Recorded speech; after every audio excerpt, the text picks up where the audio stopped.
Antes de que los cielos se llenaran de fuego y las ciudades se desmoronaran bajo el peso de la guerra, hubo un susurro en las profundidades. No era humano. No era natural. Era el despertar de las bestias de acero.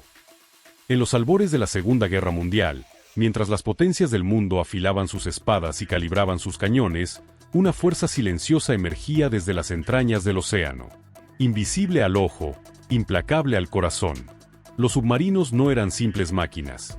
Eran templos móviles de estrategia, rituales de sigilo y muerte, guardianes de imperios que se jugaban su destino bajo las olas. Esta saga no es una crónica militar. Es una ceremonia de acero y sombra. Un viaje por los abismos donde se decidieron rutas, economías, vidas y legados. Aquí no se trata solo de quien hundió más barcos, sino de quien dominó el lenguaje del silencio, quien convirtió el océano en altar, quien escribió su nombre en las corrientes invisibles del juicio histórico. Antes de comenzar este video, recuerda suscribirte y darle like. Capítulo 1.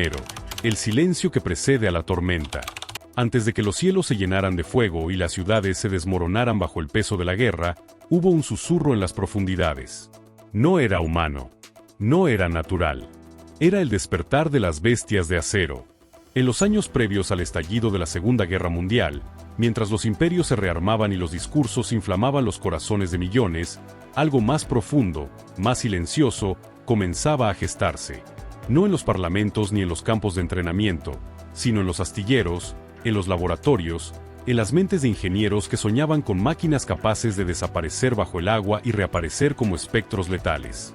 Los submarinos, hasta entonces considerados armas auxiliares, comenzaron a transformarse en protagonistas invisibles. Alemania, humillada por los tratados de posguerra, encontró en el océano una vía de redención.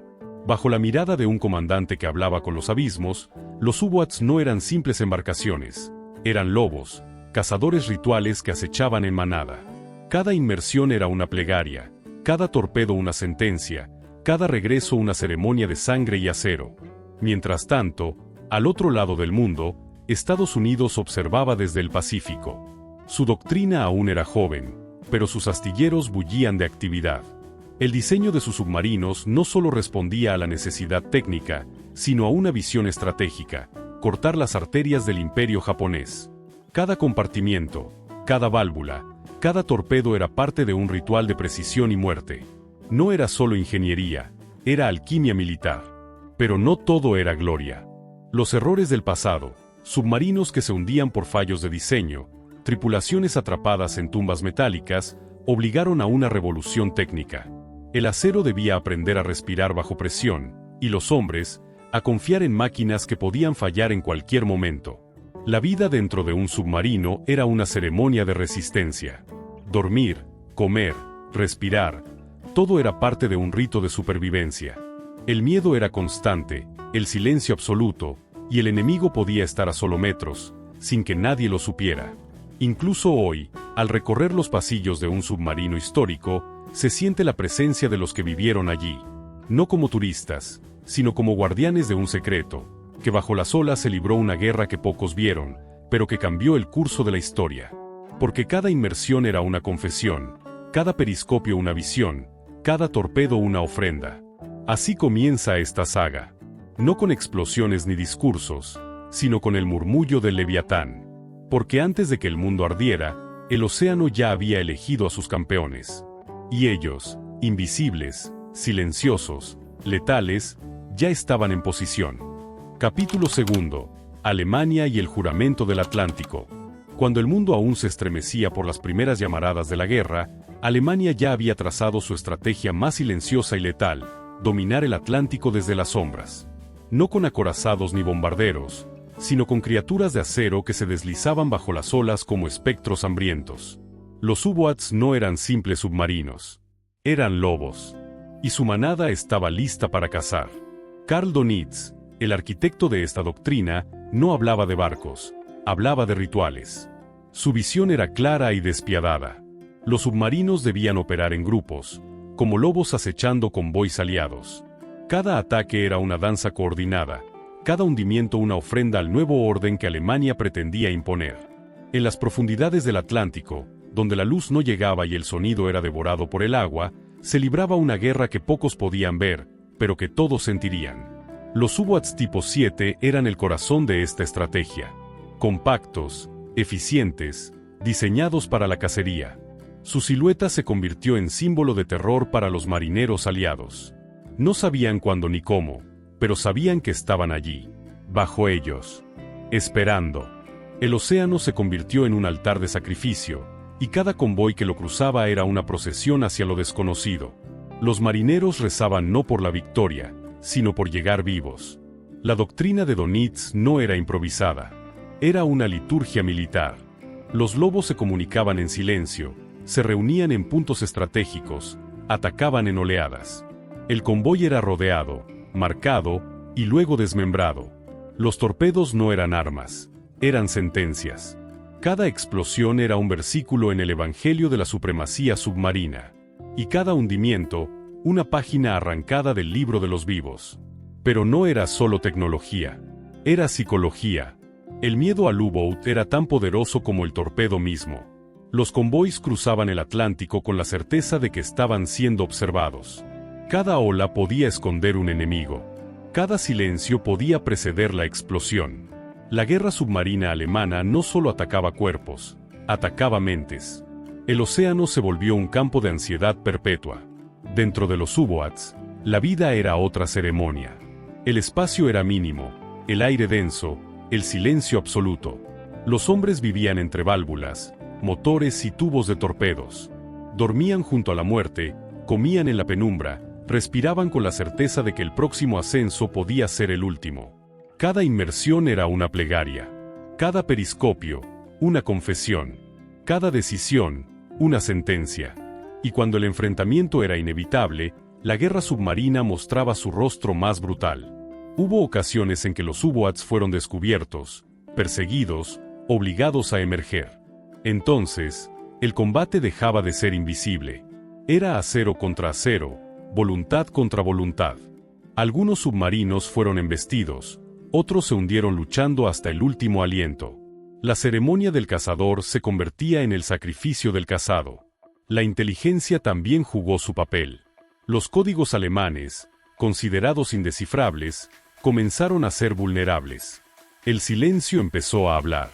Las rutas secretas fueron reveladas. El cazador empezó a ser cazado. Pero antes de ese giro, los U-Boats dominaron. Hundieron millones de toneladas de suministros, paralizaron rutas, obligaron a los aliados a replantear toda su logística. Durante años, el Atlántico fue suyo, y nadie estaba a salvo. Así, mientras en la superficie los imperios se enfrentaban con ejércitos y discursos, en las profundidades del océano Alemania tejía su propia guerra. Una guerra sin testigos. Una guerra sin gloria. Una guerra donde el silencio era el arma más poderosa. Y durante años, ese silencio fue suyo. Porque en el Atlántico, los lobos cazaban. Y el mundo temblaba. Capítulo 3. Estados Unidos, el martillo del Pacífico. Mientras los lobos alemanes desgarraban el Atlántico con sus mandíbulas de acero, al otro lado del mundo, en las vastas aguas del Pacífico, una fuerza silenciosa comenzaba a despertar. Estados Unidos, golpeado por el rugido de Pearl Harbor, no solo reconstruía su flota, estaba gestando una nueva forma de guerra. Una guerra sin testigos, sin gloria inmediata, pero con un propósito claro y devastador. Los submarinos estadounidenses no serían cazadores errantes. Serían bisturíes estratégicos, cortando las arterias del imperio japonés hasta dejarlo sin aliento. La doctrina era distinta. No se trataba de atacar en manada, sino de operar con precisión quirúrgica. Cada submarino era una célula autónoma, un templo flotante de sigilo y cálculo. Las clases Gato y Balao, diseñadas para largas patrullas, se convirtieron en los heraldos de una nueva era. Su capacidad de sumergirse por días, su autonomía extendida, su resistencia en condiciones extremas, las hacían perfectas para el teatro del Pacífico. No eran lobos. Eran cirujanos del abismo. Desde las primeras incursiones, quedó claro que el objetivo no era simplemente hundir barcos, era desangrar a Japón. La economía japonesa dependía de rutas marítimas extensas y vulnerables. Petróleo, acero, alimentos, tropas, todo viajaba por mar. Y los submarinos estadounidenses comenzaron a cortar esos hilos uno por uno. No había necesidad de enfrentamientos directos. Bastaba con esperar, acechar, disparar y desaparecer. El océano se convirtió en un campo de ejecución silencioso. Los comandantes de estos submarinos eran sacerdotes de la estrategia. Estudiaban patrones, interpretaban señales, decidían cuándo atacar y cuándo desaparecer. Cada patrulla era una ceremonia de paciencia. Cada torpedo lanzado, una sentencia. Y cada regreso al puerto, una procesión de cifras que hablaban por sí solas. Toneladas hundidas, convoys desintegrados, rutas clausuradas. La guerra submarina estadounidense no era espectacular. Era efectiva. Brutalmente efectiva. Pero no todo fue éxito inmediato. Al principio, los torpedos fallaban. Los sistemas de puntería eran imprecisos. Las decisiones políticas entorpecían la autonomía táctica. Hubo errores, fracasos, pérdidas. Submarinos que nunca regresaron. Tripulaciones que se convirtieron en leyenda por su sacrificio. Sin embargo, cada caída fue una lección. Cada error, una mejora. La tecnología evolucionó. El radar se perfeccionó. Los torpedos se calibraron. Y la doctrina se afiló como una hoja ritual. Con el tiempo, los resultados fueron innegables. Más de la mitad del tonelaje japonés hundido durante la guerra fue obra de submarinos. No portaaviones. No bombarderos. Submarinos. Silenciosos, invisibles, implacables. Japón comenzó a sentir el ahogo. Las fábricas se detenían por falta de recursos. Las tropas quedaban aisladas. Las islas se convertían en trampas sin salida. El imperio, que había comenzado la guerra con un rugido, empezaba a desmoronarse en un susurro. Dentro de los submarinos, la vida era una mezcla de tensión y ritual. El espacio era mínimo. El aire, denso. El silencio, absoluto. Los hombres vivían entre válvulas, motores y tubos de torpedos. Dormían junto a la muerte, comían en la penumbra, respiraban con la certeza de que el próximo ascenso podía ser el último. Cada inmersión era una plegaria. Cada periscopio, una confesión. Cada decisión, una sentencia. Y cuando la guerra avanzó hacia su clímax, los submarinos no solo cazaban, también rescataban pilotos, infiltraban comandos, recogían inteligencia. Se convirtieron en herramientas multifacéticas, adaptadas a cada necesidad del conflicto. Eran más que armas. Eran símbolos.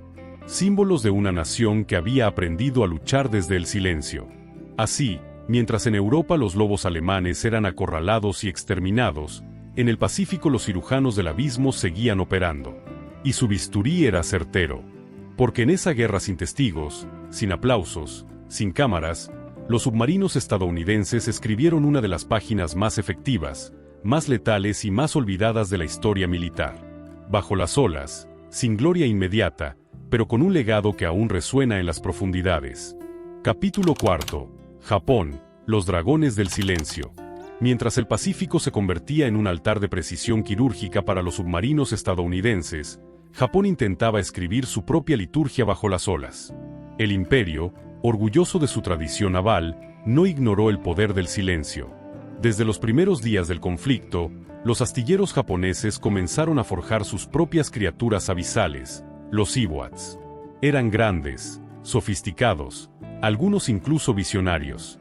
Pero en la guerra submarina, la visión sin doctrina es como un templo sin sacerdotes.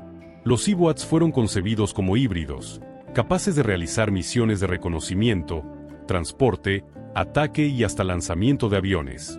Algunos modelos, como los de la serie I-400, eran verdaderos colosos del océano, capaces de portar aeronaves en su lomo y ejecutar ataques sorpresa desde lugares impensables. Japón soñaba con una guerra submarina que desafiara las reglas, que combinara sigilo con espectáculo, que transformara el fondo del mar en un teatro de invención. Pero la guerra no premia la extravagancia, premia la eficacia. La doctrina japonesa, fragmentada entre la armada y el ejército, nunca logró consolidar una estrategia submarina coherente. Los submarinos eran enviados a misiones dispersas, sin coordinación, sin propósito claro. Algunos fueron utilizados para atacar buques de guerra, otros para espiar, otros para transportar suministros. Pero ninguno fue parte de una campaña sostenida de bloqueo o desgaste. Mientras Estados Unidos cortaba las venas del imperio con precisión, Japón lanzaba golpes aislados, como rituales sin continuidad. La tripulación de estos submarinos vivía en condiciones extremas. El espacio era aún más reducido que en sus contrapartes occidentales. La ventilación era precaria. La comida, escasa. El entrenamiento, limitado. Y sin una doctrina clara, cada misión era una improvisación. Algunos comandantes actuaban con valentía, otros con desesperación. Hubo ataques audaces, como los realizados contra la costa oeste de Estados Unidos, que buscaban sembrar miedo más que daño. Pero eran gestos simbólicos, no estratégicos. La tecnología japonesa no era inferior. Sus torpedos eran potentes, sus diseños innovadores. Pero sin una estructura que los respaldara, se convirtieron en reliquias de lo que pudo ser. Los submarinos japoneses no cazaban convoys. No bloqueaban rutas. No asfixiaban economías. Eran como guerreros solitarios en un campo de batalla que exigía ejércitos invisibles. Y en esa soledad, se fueron hundiendo, uno por uno, sin dejar huella profunda. Incluso los supersubmarinos, como los de la clase I-400, que podían lanzar aviones desde el mar, llegaron demasiado tarde. Eran maravillas técnicas, pero llegaron cuando el imperio ya se desmoronaba. Su potencial nunca se materializó. Fueron construidos como símbolos de poder, pero terminaron como monumentos al exceso. La guerra submarina japonesa fue una ceremonia sin altar, una sinfonía sin partitura. Mientras tanto, los submarinos estadounidenses seguían operando con precisión. Cada patrulla era una ofrenda al colapso japonés. Cada torpedo, una sentencia. Japón, que había comenzado la guerra con audacia, terminó atrapado en su propia falta de visión. Sus submarinos, que pudieron haber sido guardianes del imperio, se convirtieron en testigos de su caída. Así, en el gran ritual de la guerra bajo las olas, Japón no fue el sacerdote ni el cazador. Fue el soñador que llegó tarde al templo. Y cuando el océano pidió eficacia, ofreció espectáculo. Cuando pidió estrategia, ofreció fragmentos. Y cuando pidió silencio letal, ofreció ecos dispersos.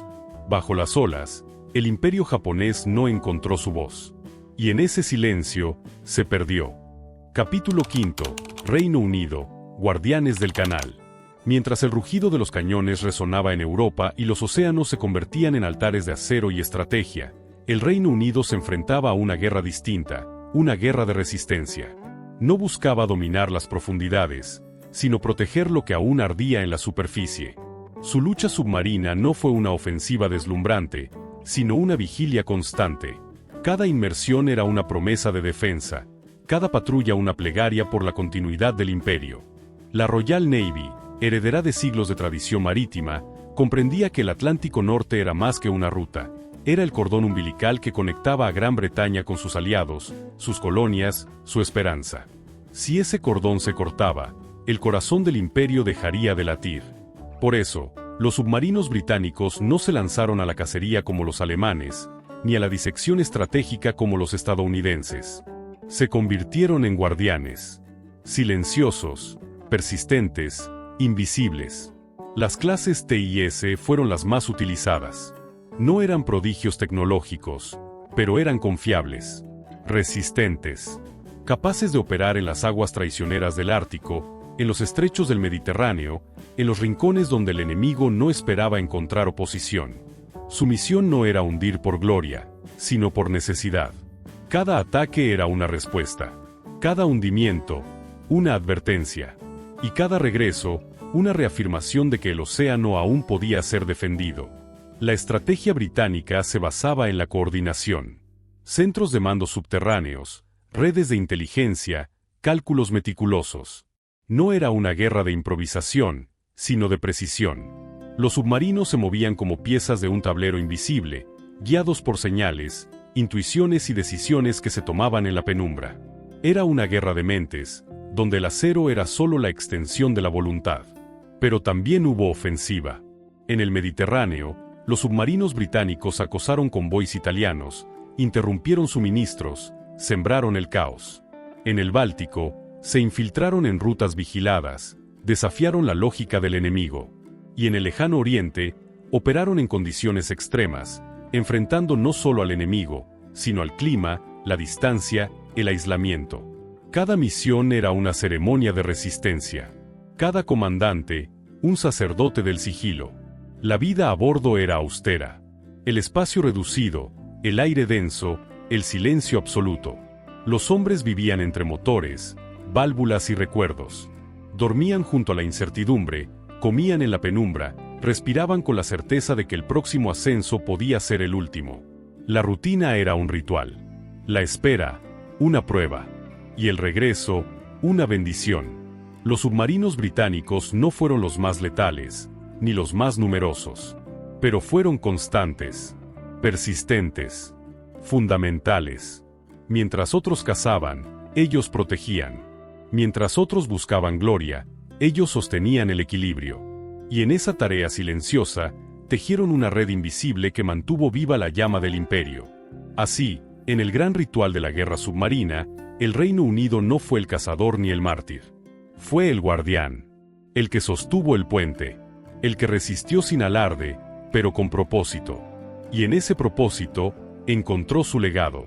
Porque bajo las olas, donde el silencio es ley y la oscuridad es templo, los submarinos británicos mantuvieron viva la esperanza. Y esa esperanza, aunque tenue, nunca se apagó. Capítulo 6. La Unión Soviética, acero en las aguas heladas. Mientras las potencias del oeste libraban sus batallas submarinas en los vastos océanos, en el gélido rincón del mundo, la Unión Soviética tejía su propia historia bajo las aguas. No fue una historia de gloria inmediata ni de cifras deslumbrantes, pero sí una de resistencia, ingenio y sacrificio.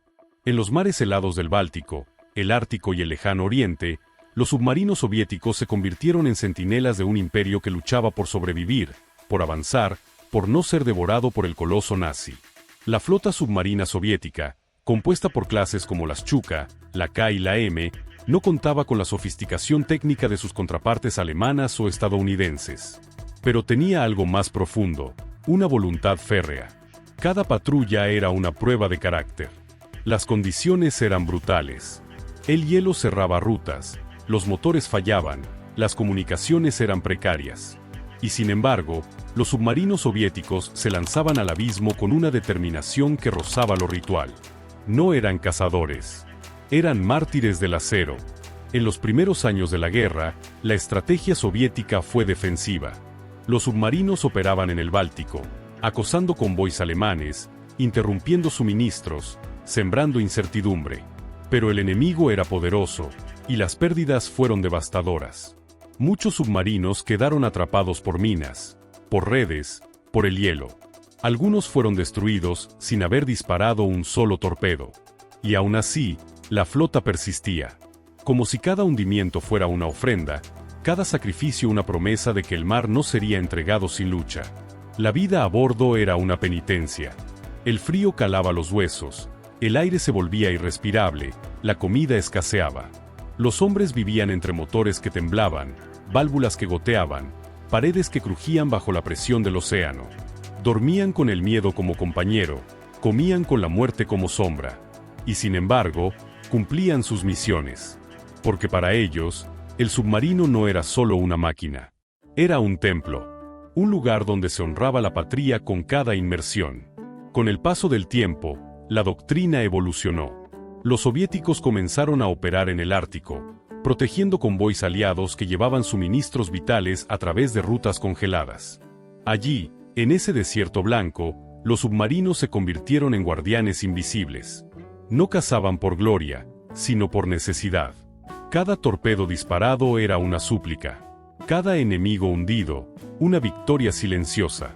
En el lejano oriente, la flota soviética enfrentó a Japón en misiones de reconocimiento y disuasión. Aunque la acción fue limitada, el simbolismo fue profundo. La presencia de submarinos soviéticos en esas aguas era un recordatorio de que el Imperio Rojo no se limitaba a tierra firme. También respiraba bajo las olas. La tecnología mejoró lentamente.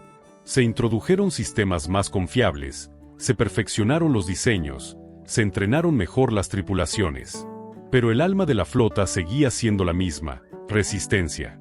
No había espectáculo, no había cifras que impresionaran. Había voluntad. Y en la guerra, a veces eso basta. Así, mientras los océanos eran dominados por estrategias complejas y máquinas avanzadas, la Unión Soviética ofrecía una guerra submarina distinta, más austera, más cruda, más humana. Bajo las aguas heladas, sus submarinos no buscaban protagonismo, buscaban cumplir su deber. Y en ese cumplimiento, dejaron una huella que no se mide en toneladas hundidas, sino en sacrificios ofrecidos al abismo. Porque en el ritual de la guerra submarina, los soviéticos fueron los mártires del hielo, los que enfrentaron lo imposible, los que navegaron no por gloria, sino por convicción. Y en ese silencio helado, escribieron su capítulo, uno que aún resuena en las profundidades. Capítulo 7. La batalla invisible. En el corazón de la guerra submarina, cuando los océanos ya estaban marcados por el acero, el miedo y la estrategia, llegó el momento inevitable de enfrentar la verdad que todos evitaban: ¿quién dominaba realmente el abismo? No bastaba con contar barcos hundidos ni medir el alcance de los torpedos. La guerra bajo las olas se había convertido en algo más profundo, más ritual. Era una ceremonia de tecnología, doctrina, voluntad y legado. Y en ese cruce de fuerzas, el juicio debía comenzar. Alemania había desatado el terror en el Atlántico con sus U-Boats. La táctica de manada, la precisión de sus ataques, el diseño del tipo 7, todo hablaba de una maquinaria afinada como un canto fúnebre. Pero su eficacia dependía de la sorpresa, del sigilo, de un enemigo desorganizado. Cuando los aliados comenzaron a descifrar sus códigos, a mejorar sus sonares, a coordinar sus convoys, el lobo comenzó a perder su presa. La curva de hundimientos descendió, y la de pérdida se elevó. El cazador se volvió vulnerable. El ritual se quebró. Estados Unidos, por su parte, había entrado tarde al templo submarino, pero lo hizo con una doctrina clara. Sus submarinos no solo cazaban, desangraban. En el Pacífico, cada patrulla era una operación quirúrgica. Las clases Gato y Balao eran templos flotantes de eficiencia. Su autonomía, su capacidad de adaptación, su resistencia técnica, todo estaba diseñado para una guerra prolongada. Y los resultados fueron devastadores. Más de la mitad del tonelaje japonés hundido vino desde las profundidades. No hubo espectáculo. Hubo eficacia. Japón soñó con maravillas. Submarinos que lanzaban aviones, híbridos que desafiaban la lógica. Pero sin una doctrina sólida, sin una estrategia sostenida, sus esfuerzos se diluyeron. Los U-Boats fueron gestos simbólicos, no herramientas de impacto. El imperio que había comenzado con audacia terminó atrapado en su propia dispersión. El océano no premia la fantasía, premia la precisión. El Reino Unido resistió. No buscó protagonismo, sino permanencia. Sus submarinos protegieron rutas, acosaron convoys enemigos, sostuvieron el equilibrio. La clase T navegó por mares imposibles, enfrentó condiciones extremas, cumplió su deber sin alarde. Su guerra fue silenciosa, pero esencial. Sin ellos, el corazón del imperio habría dejado de latir. La Unión Soviética ofreció otra forma de lucha. En los mares helados, sus submarinos enfrentaron lo imposible. No fueron los más modernos, ni los más letales, pero fueron los más persistentes. Cada misión era una ofrenda. Cada hundimiento, una victoria ritual.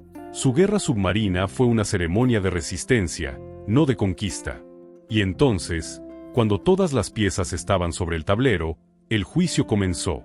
Se compararon torpedos, sistemas de navegación, capacidades de inmersión, autonomía, doctrina, impacto estratégico. Se analizó no solo lo que se hundió, sino lo que se logró. Porque en la guerra submarina, el verdadero poder no está en el número de barcos destruidos, sino en la transformación del océano en un arma. La tecnología fue clave. La doctrina, decisiva. Pero más allá de los datos, lo que emergió fue el legado. Alemania enseñó el terror. Estados Unidos enseñó la eficacia. Japón enseñó la fantasía. El Reino Unido enseñó la resistencia. La Unión Soviética enseñó el sacrificio. Cada uno dejó una huella. Pero solo uno transformó el océano en un arma estratégica de principio a fin. Y en ese juicio del abismo, el silencio habló. Porque bajo las olas, donde no hay banderas ni himnos, solo queda la verdad. Y esa verdad, aunque invisible, aún resuena en las profundidades. Capítulo 8. La ciencia del abismo. En el corazón de la guerra submarina, la tecnología dejó de ser una herramienta auxiliar y se convirtió en el alma de la estrategia. Al principio, los submarinos eran frágiles, limitados, apenas capaces de sumergirse con seguridad. Pero la presión del combate, los errores fatales y la urgencia de sobrevivir impulsaron una transformación radical. Cada componente fue repensado, cada sistema rediseñado, cada fallo convertido en lección.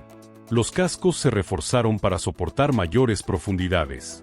Los sistemas de inmersión se volvieron más precisos, los mecanismos de navegación más intuitivos. Se desarrollaron computadoras de tiro que permitían calcular trayectorias con exactitud ritual. La máquina dejó de ser una estructura metálica y se convirtió en un organismo vivo, capaz de operar en silencio, adaptarse al entorno y decidir sin ser visto. Cada nación aportó su visión. Alemania perfeccionó la eficiencia táctica. Estados Unidos apostó por autonomía y alcance. Japón experimentó con diseños audaces. El Reino Unido priorizó la fiabilidad. La Unión Soviética, enfrentando condiciones extremas, eligió la resistencia sobre la sofisticación.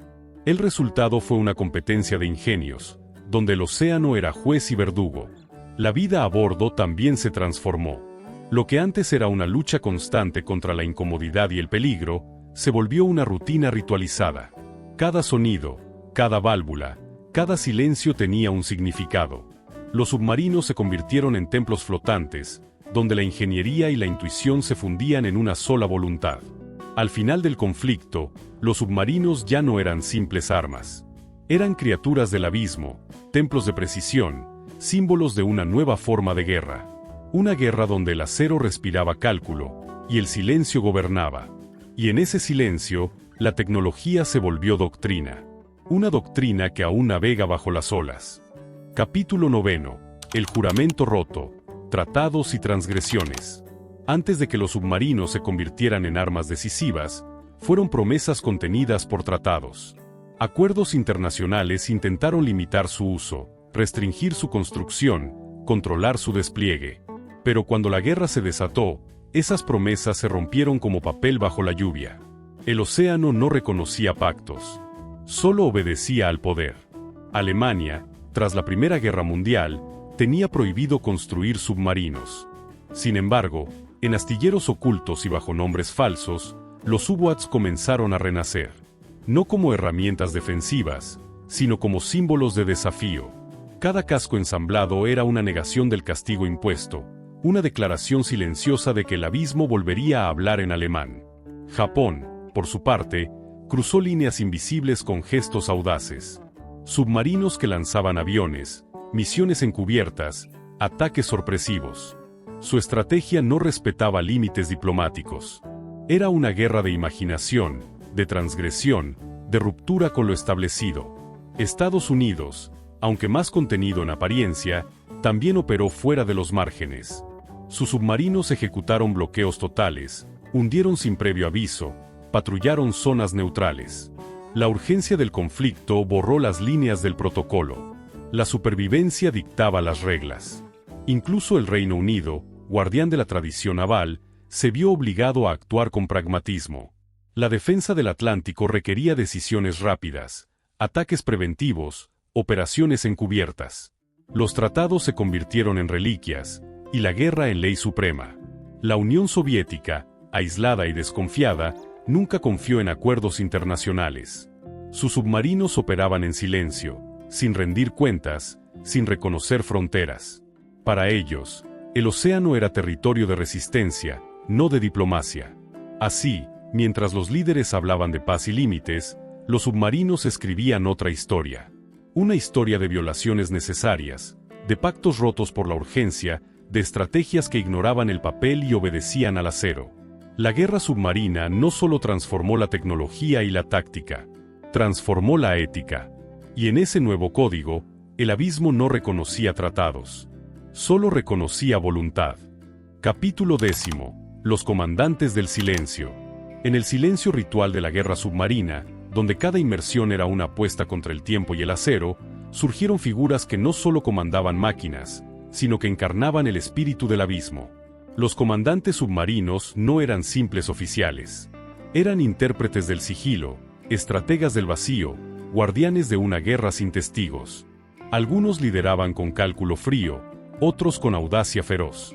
Cada patrulla era una prueba de carácter. Cada decisión tomada en la penumbra podía sellar el destino de una tripulación entera. Bajo su mando, los submarinos no eran herramientas. Eran extensiones de su intuición, templos flotantes donde la voluntad humana se fundía con la máquina.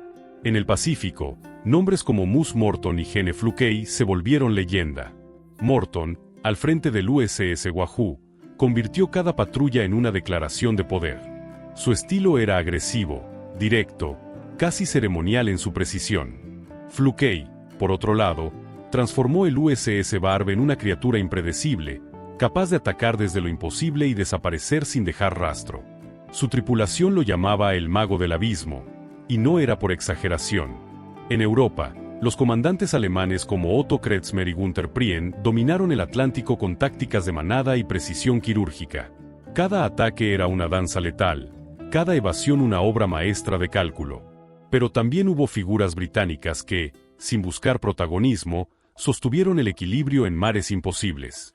Su liderazgo era sobrio, técnico, profundamente humano. La ciencia detrás de sus decisiones era tan importante como el coraje. Conocían cada rincón de sus submarinos, cada válvula, cada sonido. Sabían cuándo esperar, cuándo atacar, cuándo desaparecer. No era solo estrategia, era comunión con la máquina. Y en esa comunión se definía el curso de la guerra. Algunos regresaban como héroes, otros no regresaban, pero todos dejaron una huella. Porque en el templo submarino de la Segunda Guerra Mundial, los comandantes fueron más que líderes. Fueron símbolos, cada uno con su estilo, su doctrina, su ritual. Y bajo las olas, donde no hay aplausos ni banderas, sus nombres aún se pronuncian como oraciones. Capítulo 11. Cazadores y presas. En el ritual silencioso de la guerra submarina, el enfrentamiento entre cazador y presa se convirtió en una danza de sombras, una ceremonia de tensión donde el más paciente, el más preciso, el más despiadado dictaba el destino. No era una guerra de grandes ejércitos ni de desfiles triunfales.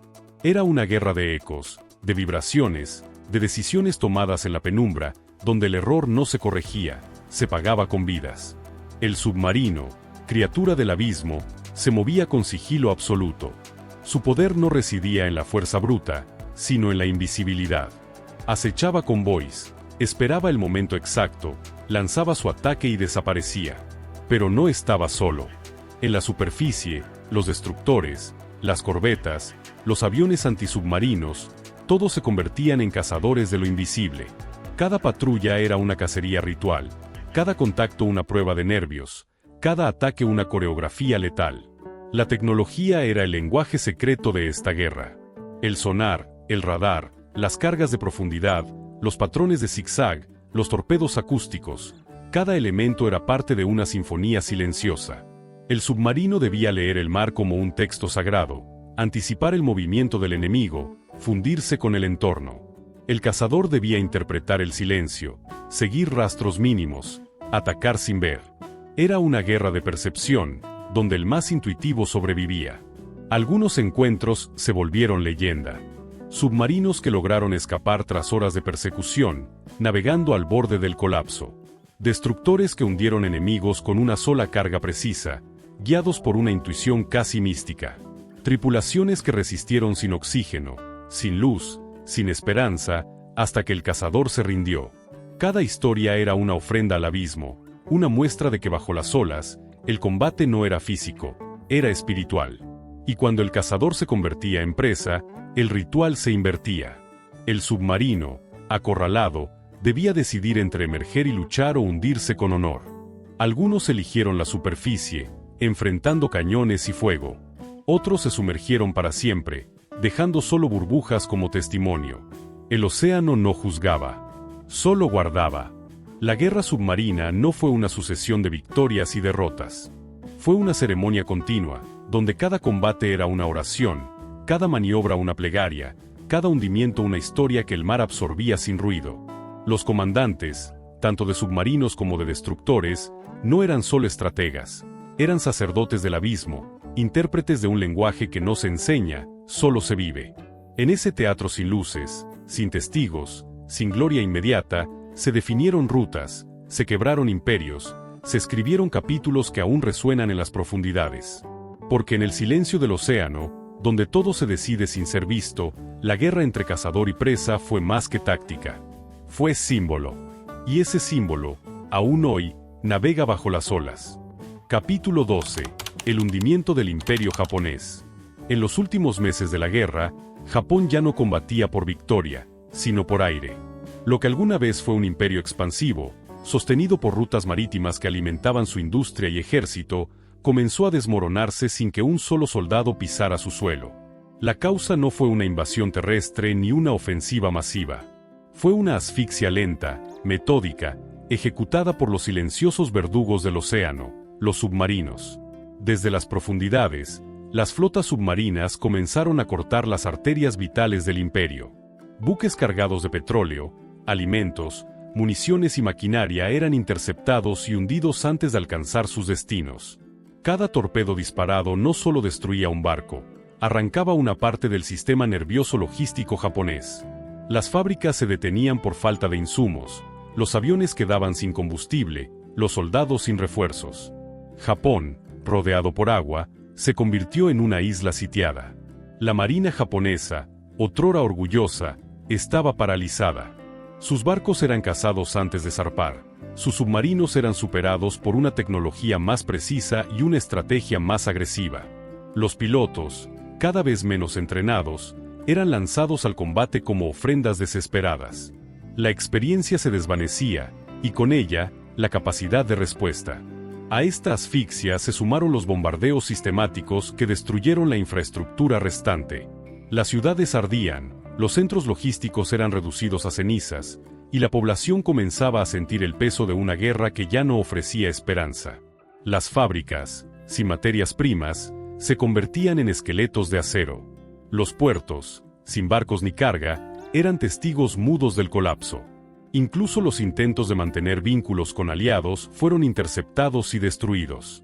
Submarinos que transportaban oro, tecnología o mensajes secretos eran hundidos en rutas lejanas, cerrando las últimas puertas de escape.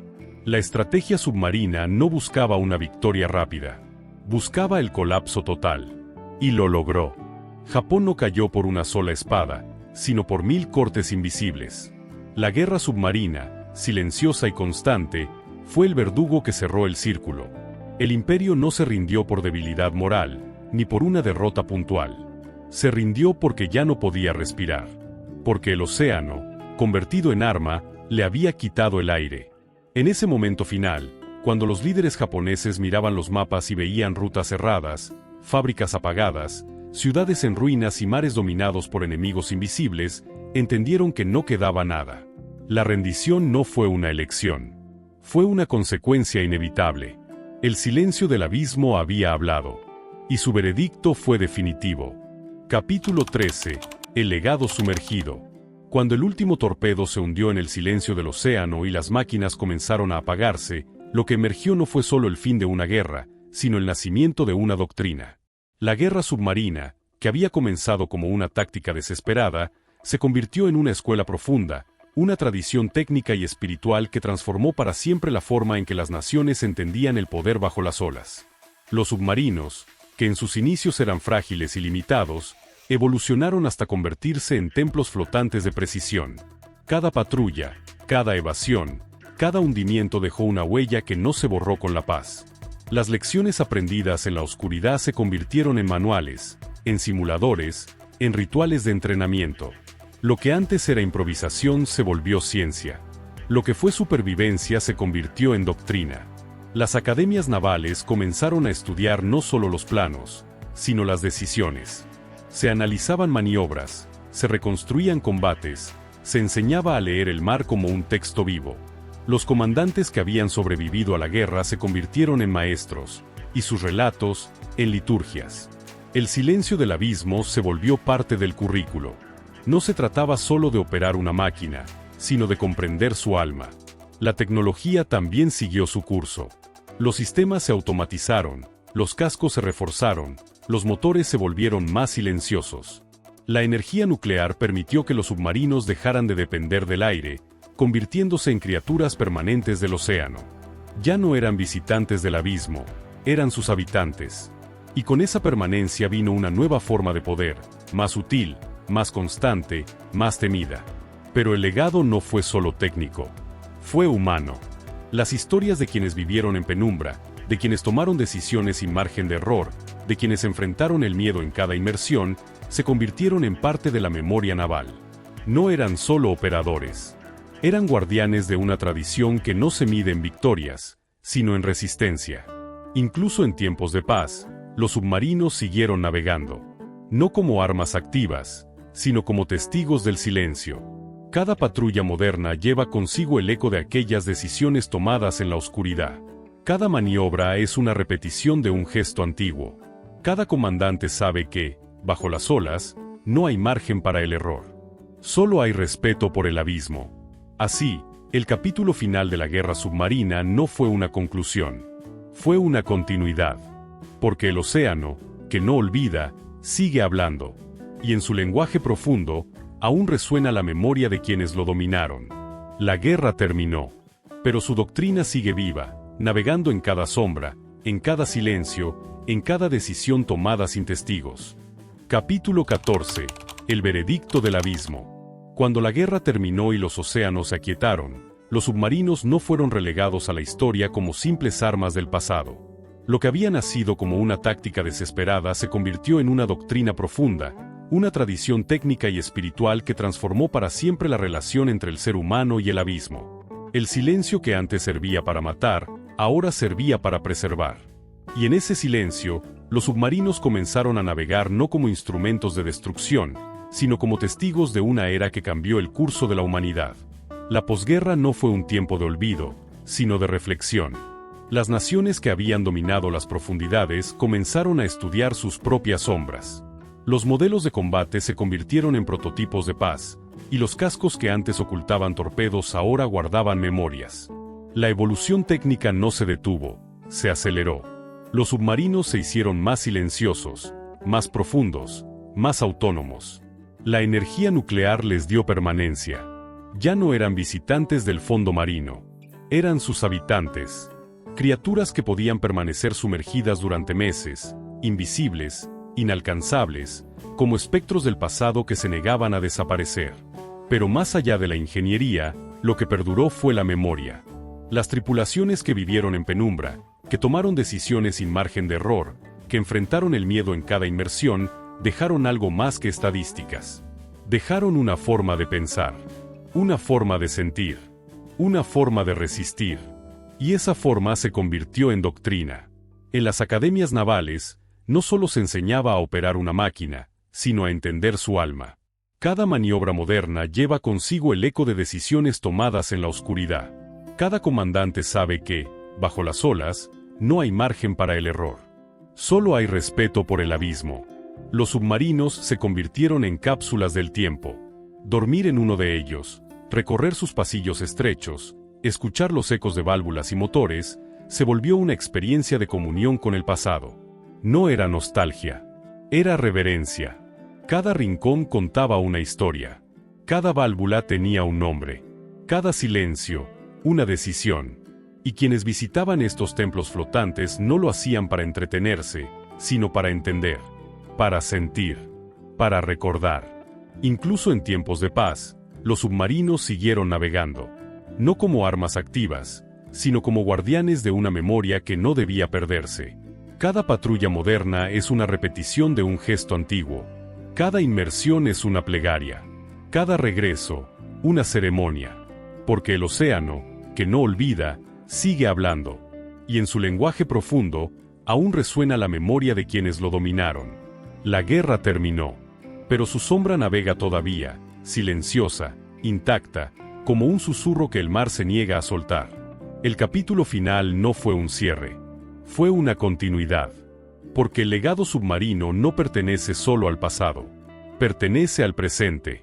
Y a cada futuro que se atreva a mirar al abismo y escuchar lo que guarda.